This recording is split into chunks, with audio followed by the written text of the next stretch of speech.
Hoje vamos assistir uma reportagem sobre os impactos da poluição nos ambientes, em especial nos oceanos. Esse problema envolve a intensificação de diversas atividades, como transporte, indústria, agricultura, extração, entre outros. O segundo vídeo vai apresentar os desafios de uma profissão voltada para o desenvolvimento de soluções criativas ao analisar o impacto das atividades industriais. Ele também apresenta uma forma de garantir o desenvolvimento sustentável das empresas. No terceiro vídeo, de forma bem-humorada, conheça uma solução criativa para lidar com a poluição ambiental no seu entorno.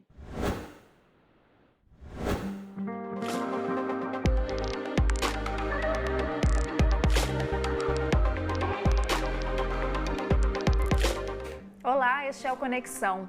Todos os dias, muito lixo é lançado nos oceanos. Só o Brasil lança cerca de 2 milhões de toneladas de resíduos por ano, algo equivalente a 30 estádios do Maracanã cheios até o teto.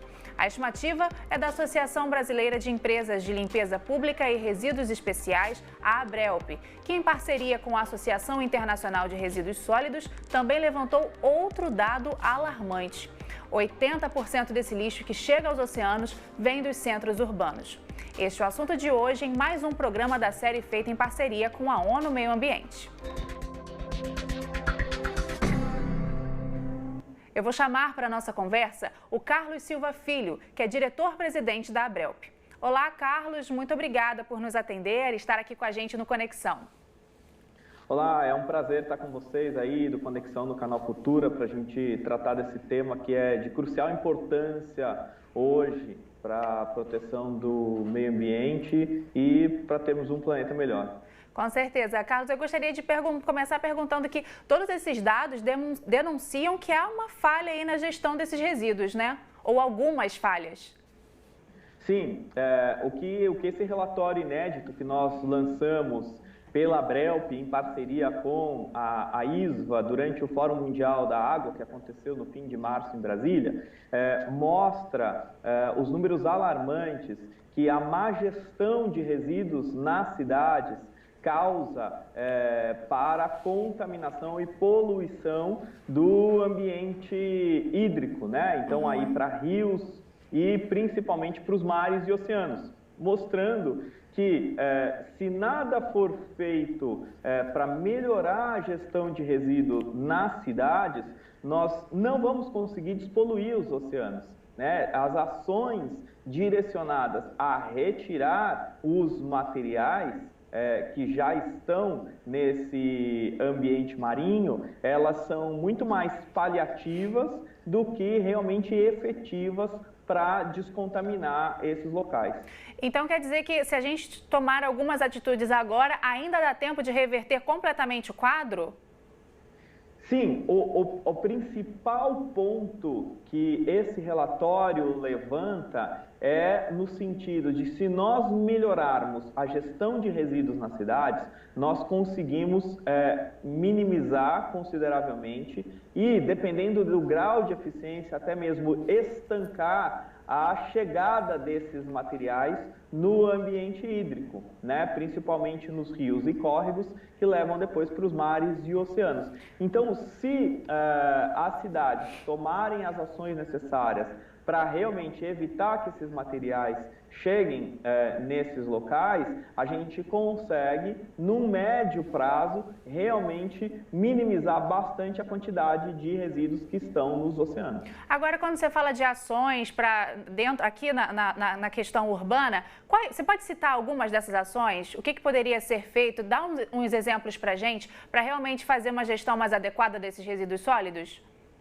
Olha, a primeira ação é coibir o lançamento, o descarte inadequado de resíduos sólidos nas cidades. Então, aqueles materiais que são lançados em terrenos baldios, em pontos viciados, ou até mesmo diretamente pela população nos córregos que cortam essas cidades. Então, é preciso. O que são esses pontos viciados? Desculpa te interromper, que você falou pontos viciados, eu não sei o que é.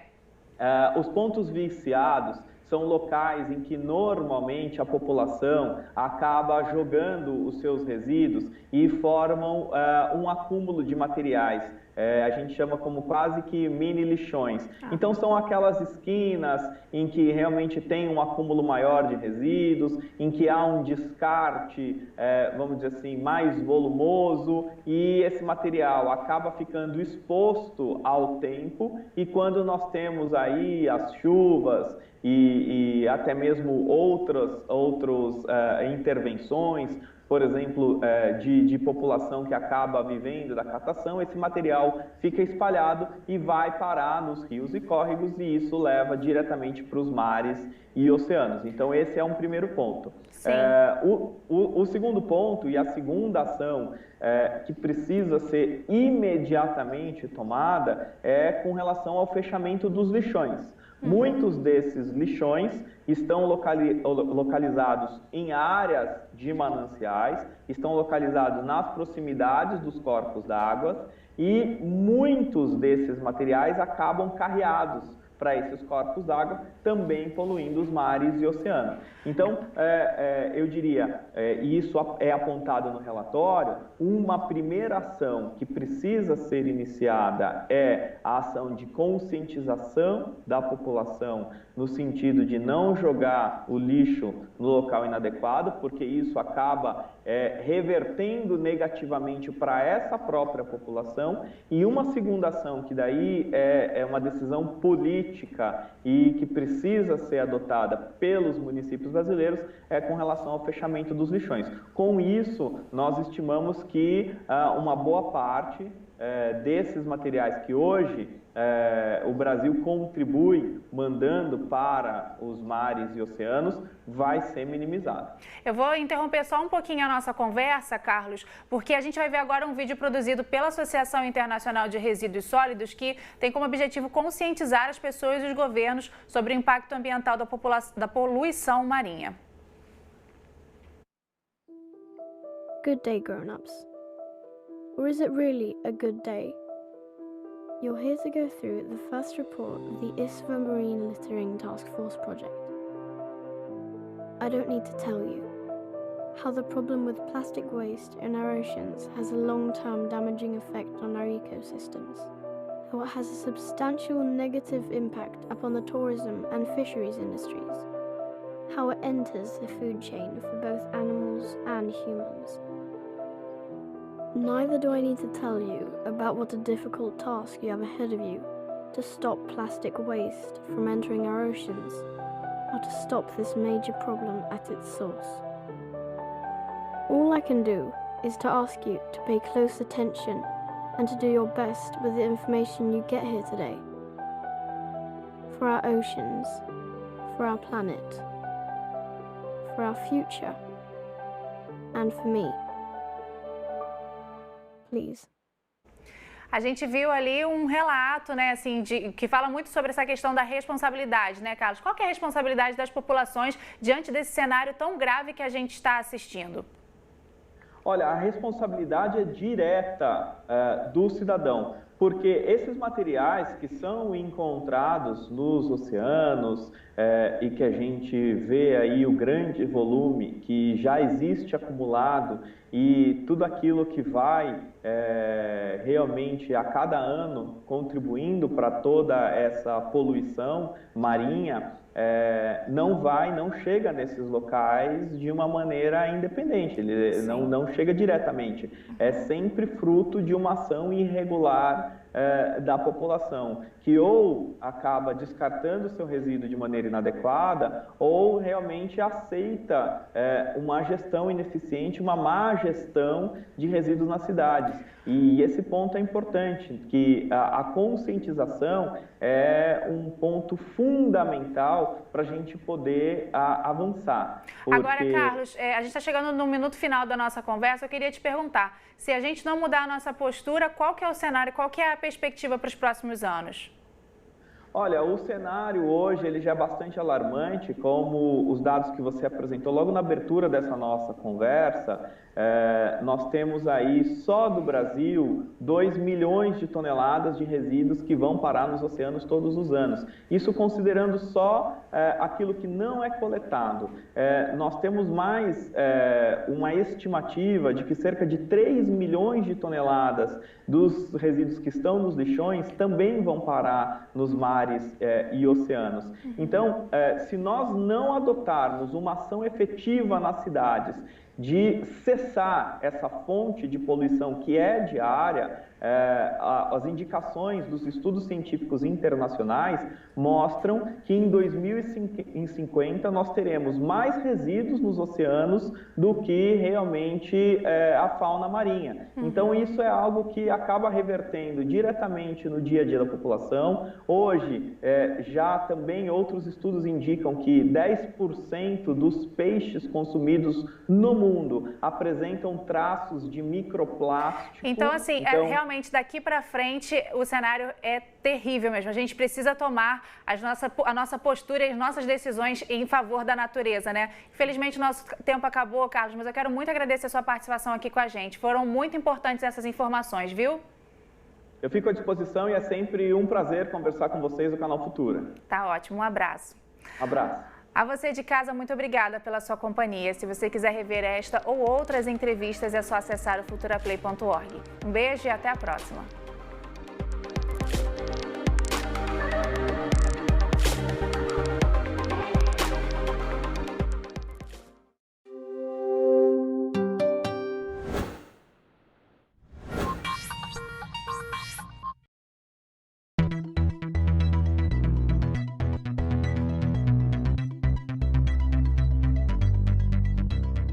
Com o passar dos anos, ficou claro que não dá para separar civilização e meio ambiente.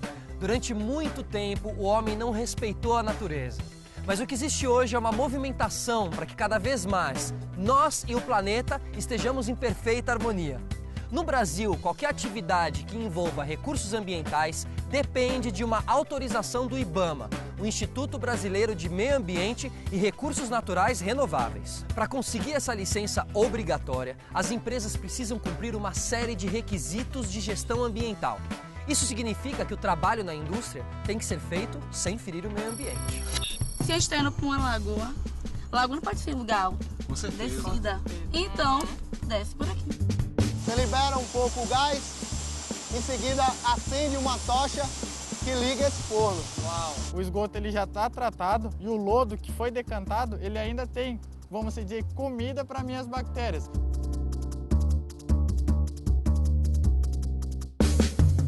Com as ações de gestão ambiental, o mercado abre espaço para aquele profissional que monitora as etapas de prevenção, estudos e recuperação.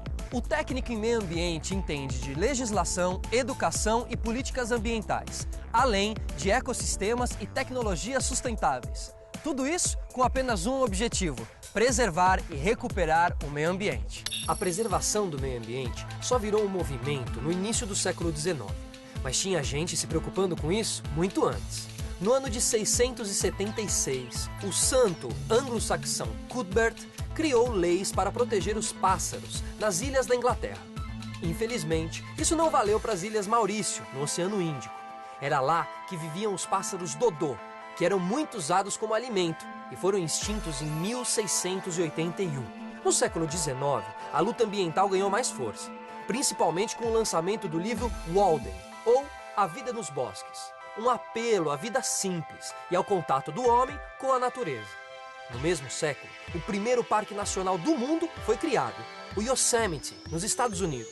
Dali em diante, o movimento ambientalista foi ganhando força, principalmente por conta da poluição que a Revolução Industrial gerou. As fábricas da época usavam muito carvão e despejavam dejetos químicos sem a menor preocupação. Não foi à toa que em 1952, um imenso nevoeiro de poluição encobriu toda a cidade de Londres, causando doenças e a morte de milhares de pessoas. 10 anos depois do nevoeiro, a pedra fundamental do ambientalismo foi lançada, com o livro Primavera Silenciosa, da bióloga americana Rachel Carson. O livro inspirou a criação de grupos de defesa ambiental, como Greenpeace. Hoje, esses grupos têm muita força e atuam em questões ambientais muito importantes, como as mudanças climáticas, tão discutidas em todo o nosso planeta. Quando se fala em meio ambiente, é impossível não pensar no futuro e em tudo que ainda pode ser feito. Acontece que já tem bastante coisa rolando na área de gestão ambiental, inclusive nas indústrias. E é aí que entra o técnico em meio ambiente. Quem vai nos mostrar várias ações que já estão acontecendo é o Gustavo Bittencourt. Depois de terminar o ensino superior em geografia, ele quis se dedicar mais à questão ambiental e decidiu fazer o curso técnico. Hoje, o Gustavo trabalha como técnico em meio ambiente em uma empresa de produtos químicos e petroquímicos, a Braskem. E ele também dá aulas para futuros técnicos em um centro de formação. Só me diz se eu tô certo, porque eu vim encontrar aqui um técnico em meio ambiente e eu tô achando que eu tô no quartel dos bombeiros aqui. Essas são viaturas realmente que tem uma possibilidade de você ter combate a incêndio, mas ela faz parte também do dia a dia do técnico em meio ambiente. Hoje, a gente tem uma função de fazer as ações preventivas para a SSMA, né? A equipe de PPAI, que é pronto atendimento de emergência, ela é responsável hoje para ter a saúde, a segurança e o meio ambiente durante os turnos. A prevenção é incêndio, né, vazamentos de produtos químicos para canaletas e redes de efluentes ou emissões atmosféricas, né? A gente trabalha no polo petroquímico e a gente sabe que uma das formas de poluição também do meio ambiente é através da emissão atmosférica.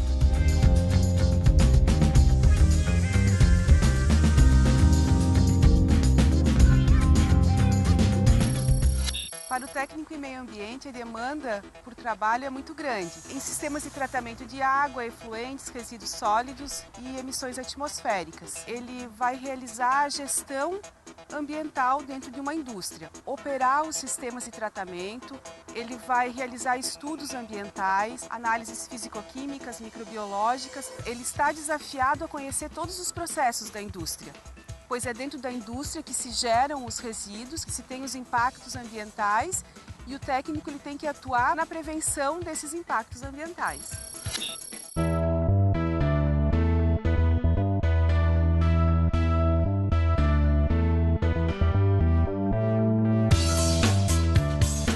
E aqui, o que é? Esse aqui é um dos nossos fornos. A planta é dividida em CEMAP 1 e CEMAP 2. Esse aqui são os fornos da CEMAP 2. Ele é responsável por receber a nafta, né, e craqueá-la para transformar nos outros petroquímicos que são utilizados pelas demais indústrias. Caso ocorra algum tipo de vazamento, através das medições de explosividade ou de sonora, a gente vai avaliar possíveis vazamentos, sejam eles de produtos líquidos ou gás.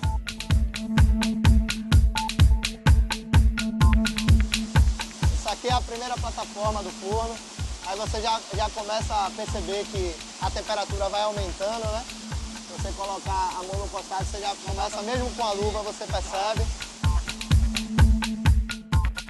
Então, aqui os fornos são espécies de maçaricos. Ah, saquei. Você libera um pouco o gás, em seguida acende uma tocha que liga esse forno. Uau! Isso aqui, quando está seguro, é muito tranquila. O problema é quando alguma dessas... Há algum problema. Isso. Então, por isso... O perigo é iminente, porque aí é muito calor, é muito gás. É uma situação extrema, né? Muito extrema. A criatividade também faz parte do perfil dos técnicos em meio ambiente. O Gustavo criou um projeto de monitoramento de efluentes. Essa ideia, que até recebeu um prêmio, foi adotada pela Braskem e, na prática, é um sistema que monitora os resíduos da fábrica, o que trouxe benefícios econômicos e ambientais. O trabalho do técnico em meio ambiente envolve muita responsabilidade, mas também deve ser gratificante saber que você está contribuindo com o futuro do nosso planeta.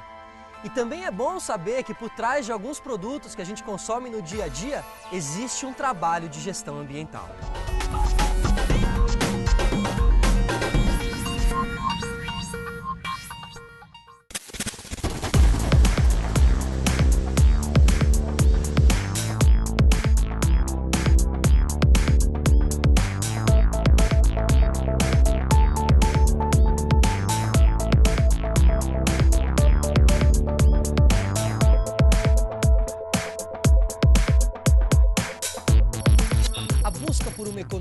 mais sustentável tornou o técnico em meio ambiente uma peça fundamental em muitas áreas do mercado. Se você se identifica com gestão ambiental e quer se profissionalizar, eu sugiro que você procure uma instituição de ensino credenciada pelo Ministério da Educação. O curso, que tem 2 anos de duração, foca muito na teoria, mas também na prática. E é isso que eu estou curioso para saber aqui. Como será que os alunos de meio ambiente colocam a mão na massa?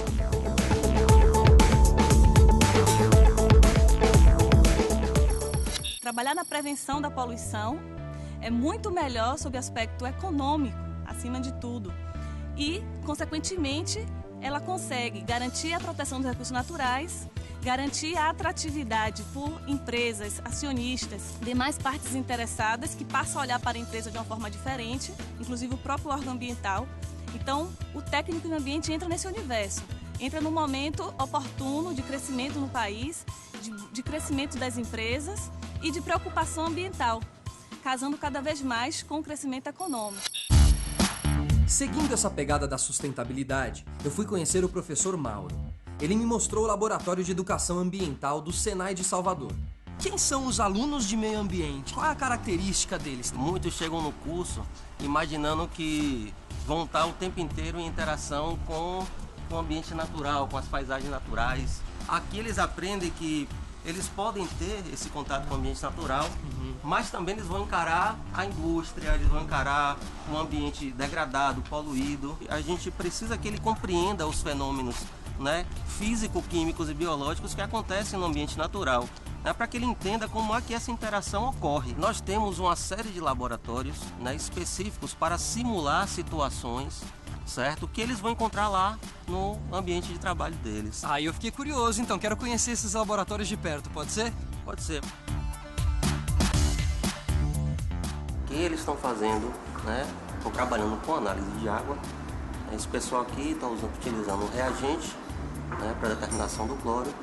E no outro balcão está acontecendo uma titulação para determinação de acidez da água. Então eles já estão fazendo aqui uma simulação do mundo real. Exatamente. Que eles vão encontrar no mercado de trabalho. Isso aqui é um ambiente da indústria, né? Aqui eles ainda podem, digamos assim, tirar dúvida, errar alguma coisa. Né? Aqui é o lugar de errar. Para poder aprender. A turma do professor Mauro vai partir para um trabalho de campo. Primeiro, eles irão avaliar as águas preservadas de uma área de proteção ambiental.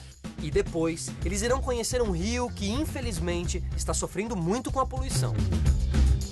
Os alunos devem coletar amostras nesses 2 lugares, analisando seus aspectos e diferenças físicas, químicas e biológicas. A partir disso, a turma vai criar um relatório relacionando os resultados ao meio ambiente e à saúde humana. Essas águas, elas podem ser usadas? O esgoto está sendo despejado e interferindo na qualidade? É o que nós vamos descobrir agora.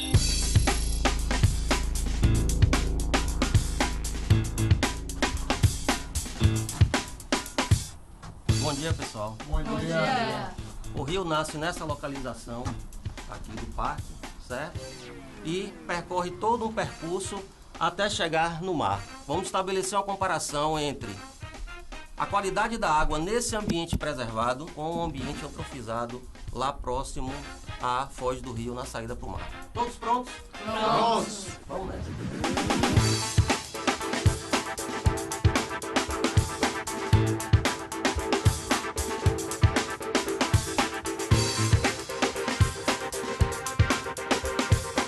Os futuros técnicos seguiram em direção ao afluente, mas essa caminhada trouxe algumas encruzilhadas. Segundo o meu GPS aqui, de acordo com a coordenada, a direção que a gente tem que pegar é essa aqui. Rapaz, a gente tá com problema então de direcionamento. Tá batendo errado aí? Tá 1012 graus, tá pra cá. Meio ambiente, sempre vai ter um bioindicador. Se a gente tá indo pra uma lagoa não pode ser lugar alto. Com certeza. Descida. Então, desce por aqui.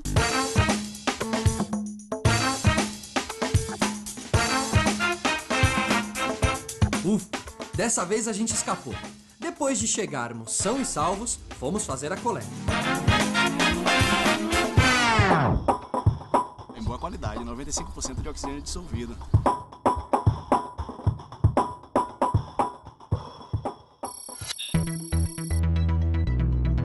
Chegando ao próximo destino, foi possível notar que o ambiente estava prejudicado. Já dava para imaginar o resultado da coleta, né? Quem é que vai fazer a coleta agora? Eu não, eu já fui. Também não. Eu faço a coleta. Então tá bom.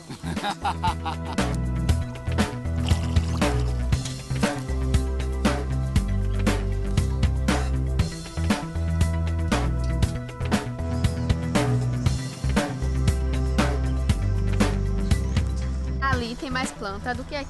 Certo. Essa planta consome essa demanda, porque ali está mais perto da população. Então por isso que ela está mais concentrada ali, naquela parte. Olha, então, ela se alimenta de lixo, digamos assim. Exatamente. E como as casas estão lá, e aqui onde a gente está não tem casa, coincidentemente ou não, a eles concentração estão... dela está ali. Legal. Missão cumprida. Agora é hora de voltar ao laboratório e analisar melhor as amostras coletadas. Primeiro que a gente vai analisar o ambiente natural, ok? Lá dentro do Parque Unidunas. Para mim, ser técnico em meio ambiente é conseguir despertar nas pessoas esse conceito de desenvolvimento sustentável que é possível. É possível aliar o avanço, né, da tecnologia, o avanço da sociedade, o crescimento das cidades, com planejamento, né, voltado também para o meio ambiente. Então, Bruna, pode anotar que o pH deu 6. 6? Ah, então tá bem perto do neutro, tá bom. Isso, tá bom. Água do Rio Sapato, parte poluída. A gente percebe que o meio tem toda uma influência dos seres humanos. Aquele lugar já não tem a mesma aparência, nem biológica, nem física, nem química, do meio natural. Professor, me dá um panorama geral aqui. O que aquele grupo está fazendo agora? Aquele grupo ali está realizando uma análise de pH da água, que é o potencial de hidrogênio. Essa análise ela vai indicar a acidez, né, ou alcalinidade da água. E esse grupo aqui?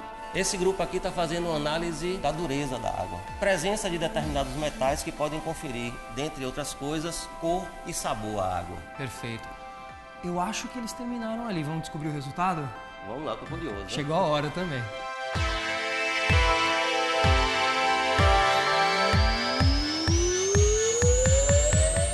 A quantidade de oxigênio dissolvido na Lagoa da Vitória deu 0,35 miligramas de oxigênio por litro, né?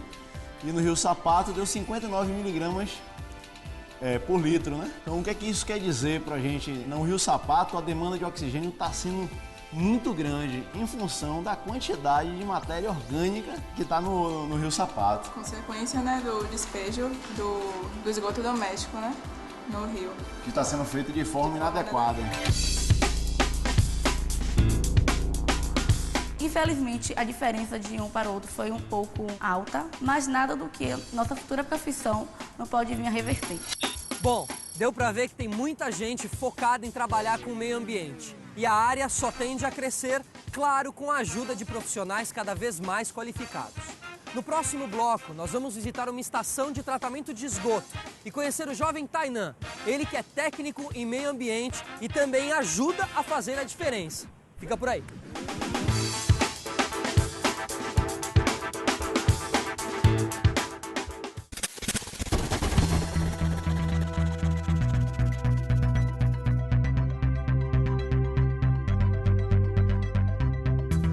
Nós dependemos e fazemos parte do meio ambiente. É por isso que a sociedade tem que estar engajada em reduzir os impactos ambientais.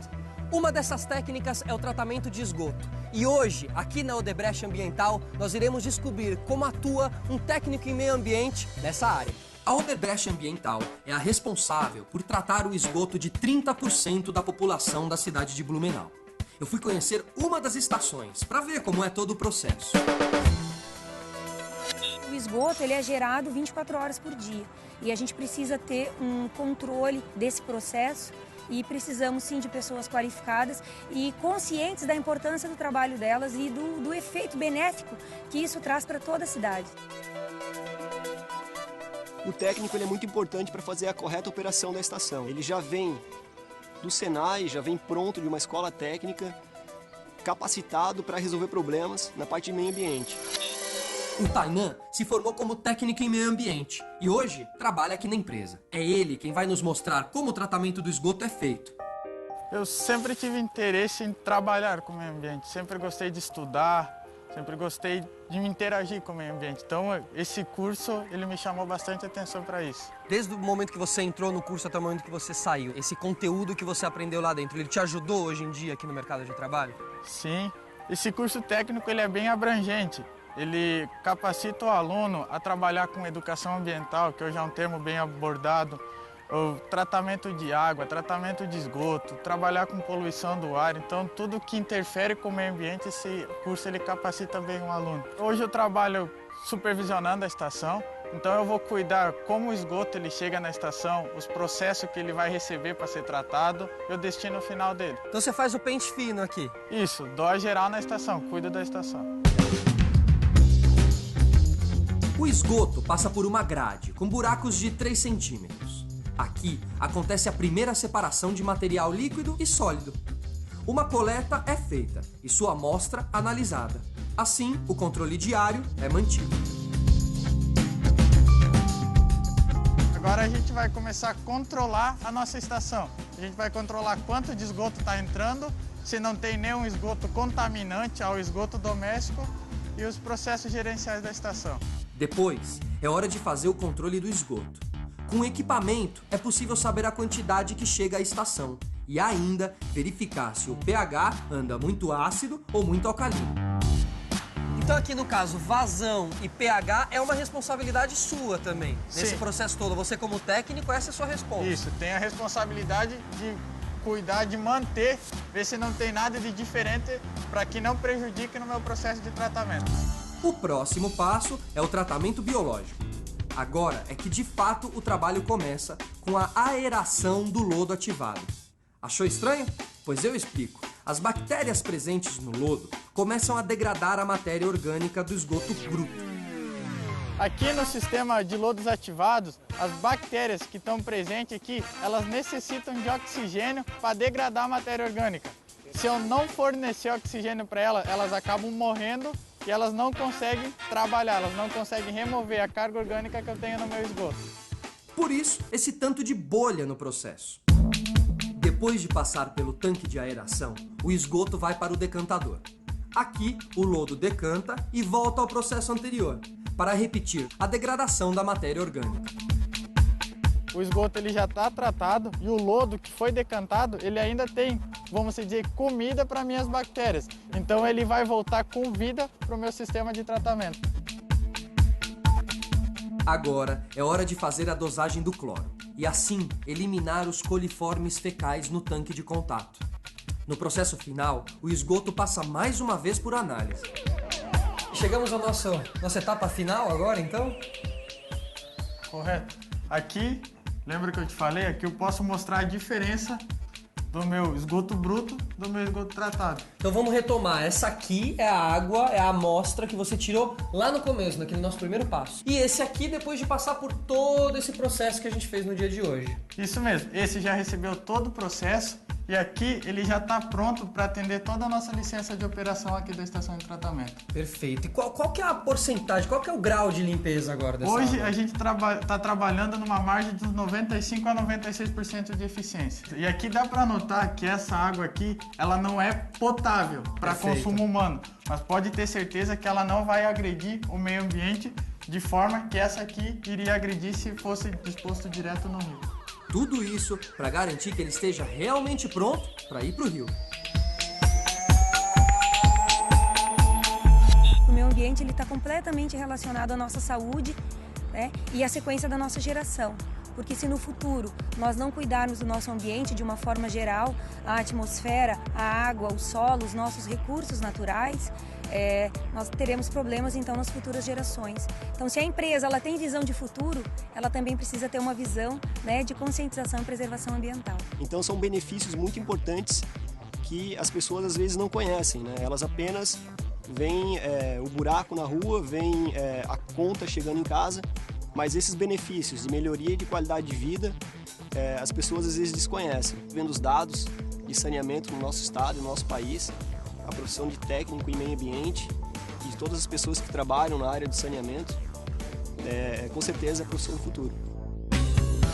O meio ambiente é um tema que envolve todos nós. Por isso é preciso estar atento, antenado nesse assunto. O espaço para os técnicos em meio ambiente não para de crescer. Cada vez mais as indústrias procuram profissionais qualificados que possam trabalhar na recuperação e na prevenção de danos. Crescimento econômico não significa degradação. As indústrias estão ligadas nisso e, claro, com a ajuda desses profissionais que a gente conheceu hoje. O Futuro da Profissão fica por aqui. Espero que vocês tenham gostado. Tchau!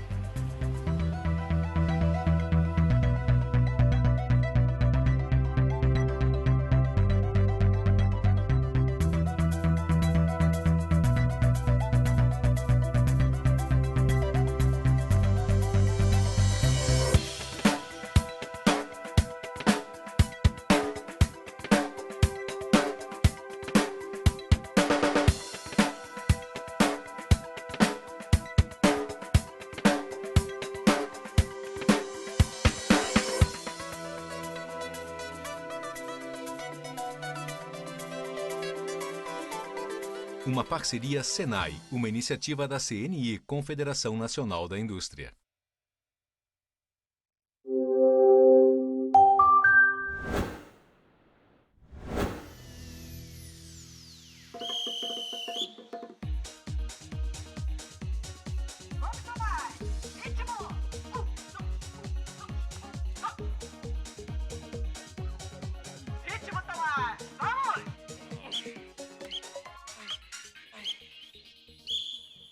Ah, eu não aguento mais, hein, Hermê?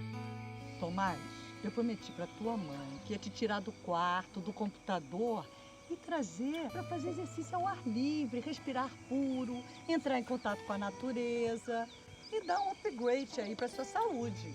Entendi. Isso aqui, ó, Hermê, do jeito que essa lagoa aqui tá poluída, eu acho que o único upgrade que eu dou pra minha saúde é ficando em casa mesmo. É mesmo, né, Tomás? É uma tristeza que o homem está fazendo com o meio ambiente. E pensar que quando eu era pequena, dava para nadar e pescar nessa lagoa. Ela não tá boa nem pros peixes. Todo ano são milhares que morrem aqui, sem contar que o cheiro é de matar, né? Que tal se a gente aproveitasse esse passeio para fazer uma experiência e verificar se a água daqui está tão mal assim? Que experiência? Se a gente leva essas penas para ver se elas absorvem ou repelem a água daqui. Bom, mas para isso a gente tem que voltar para o laboratório, ou melhor, para tua casa, né? Vamos? Nesse recipiente colocamos óleo lubrificante e nesse aqui detergente. Agora coloco uma pena aí e eu coloco aqui.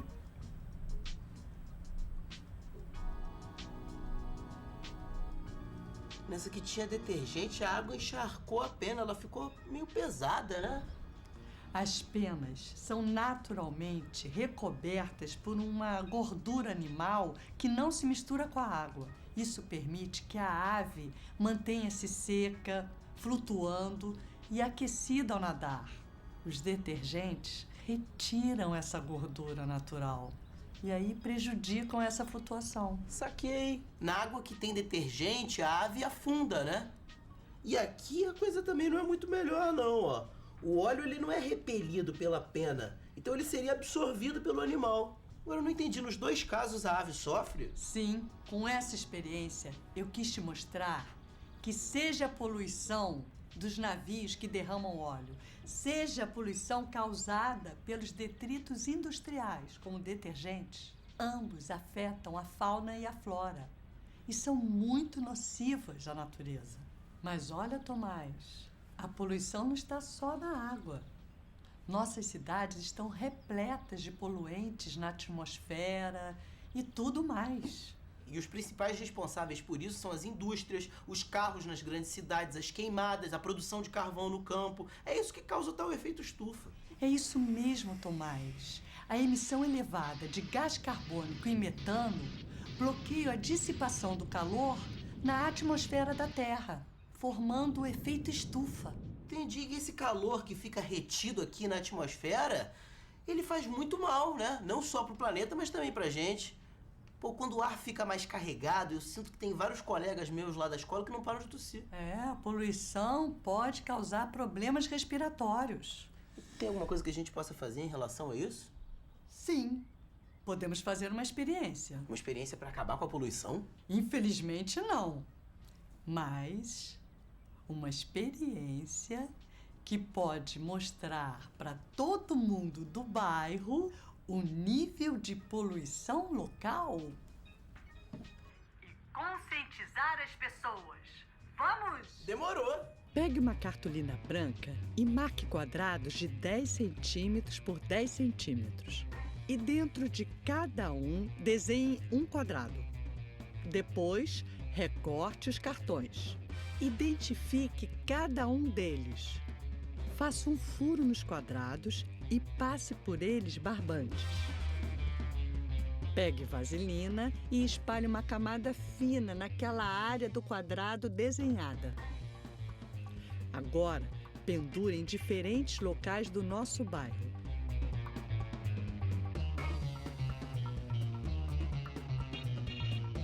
Deixe-os por uma semana. É importante anotar os locais em que deixou os cartões. Hermê, recolhidos os cartões, o que a gente faz agora? A melhor parte. Com o auxílio dessa lupa, vamos observar as áreas recobertas de vaselina e verificar a quantidade de fuligem em cada um dos cartões. Certo. Bem, aqui no mercadinho há fuligem, mas não tanta. Já aqui no parquinho, a situação é um pouco melhor. Na garagem tem bastante fuligem, né? Consequência aí da poluição dos carros e dos ônibus. Já aqui na floricultura tem uns pedaços de plantas e até um inseto. Agora olha no ponto de ônibus. É o pior, olha a quantidade. Tá bem sujo mesmo. Eu vou fotografar e vou botar na internet.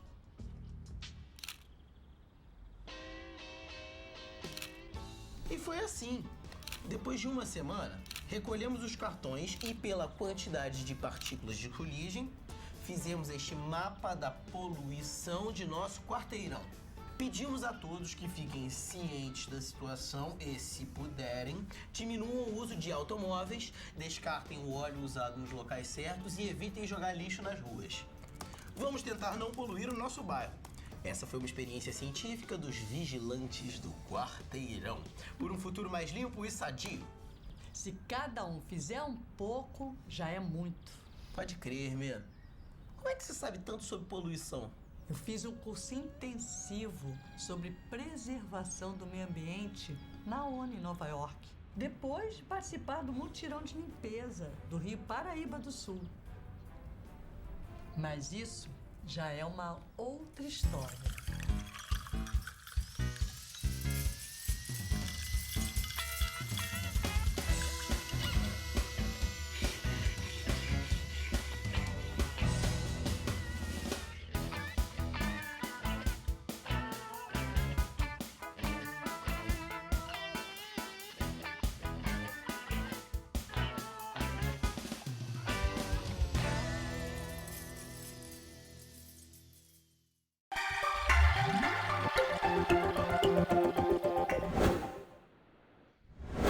Para além dos problemas ambientais de grande escala, a atividade de hoje vai levar você a conhecer os problemas locais da cidade onde você mora. Você deve, primeiramente, fazer uma pesquisa nos jornais locais, publicados ou online, ou no site da prefeitura, para buscar registros de problemas ambientais causados por alguma atividade humana. Pode ser desmatamento, queimadas, derramamento de óleo, contaminação por rejeitos, entre outros. E aí, ao encontrar algum registro nas reportagens e notícias, faça uma síntese do problema ambiental, contendo local, data, atividade humana, impacto ambiental, impacto social e solução encaminhada. Caso os impactos e a solução não estejam apontados, você deve refletir sobre esses itens e incluir no seu texto. Argumente se essa atividade que ocasionou o problema tem uma perspectiva antropocêntrica ou biocêntrica. Ao final, proponha no seu texto uma solução criativa ao analisar esses impactos. A resposta da atividade é aberta e depende da pesquisa realizada. Você pode ter encontrado registros como desmatamento, deslizamento de terra, assoreamento, contaminação por rejeitos de atividades industriais ou extrativistas, poluição atmosférica, entre outros. O texto síntese deve descrever o problema ambiental causado pelo ser humano com local, data, a atividade humana, o impacto social, ambiental e a solução encaminhada pelo poder público. Por exemplo, no caso de desmatamento, existe a perda da biodiversidade, erosão dos solos, extinção de rios, efeitos climáticos, desertificação e perda de recursos naturais. Ações para mitigar esses problemas poderiam ser a melhor fiscalização e o reflorestamento. De maneira geral, as atividades humanas se relacionam com a natureza de forma antropocêntrica, isto é, entendendo a natureza como um patrimônio que deve atender às necessidades dos indivíduos. Para saber mais, basta apontar a câmera do celular para o QR Code que aparece aqui na tela e até a próxima.